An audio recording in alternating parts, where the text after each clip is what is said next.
కు మీకు, మీ పిల్లలకి మధ్యలో ఇప్పటి వరకి మీ జర్నీ మొత్తంలో మర్చిపోలేని మూమెంట్ ఏదైనా ఉంది అంటే అదేమన్నా ఉందా? మీరేం జెప్తారు?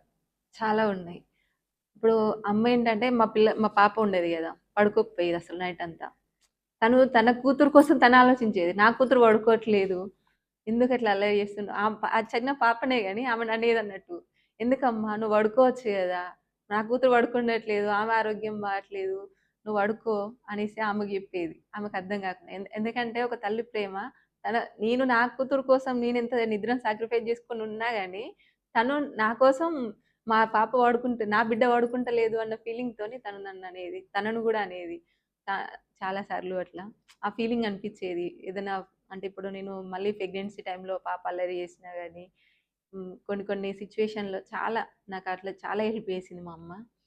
ఆమె ఇగ అంటే ఒక తల్లికి మనం ఉంటే ఉండాల్సింది. ఇంకొక తల్లి అయినప్పుడు ఒక తల్లి కంపల్సరీ ఉండాలి ఆ సిట్యుయేషన్‌లో. లేని వా అంటే ఆ! ఓకే. చాలా మంది అట్లా ఆ! కొంతమంది ఉండరు ఉంటారు. గదా! అట్లా. కానీ ఆ సిట్యుయేషన్‌లో ఉంటే నాకెంత హెల్ప్‌ఫుల్ అయిందనేది మా అమ్మ ద్వారా నాకర్థమైంది. చాలా థాంక్స్ అమ్మ.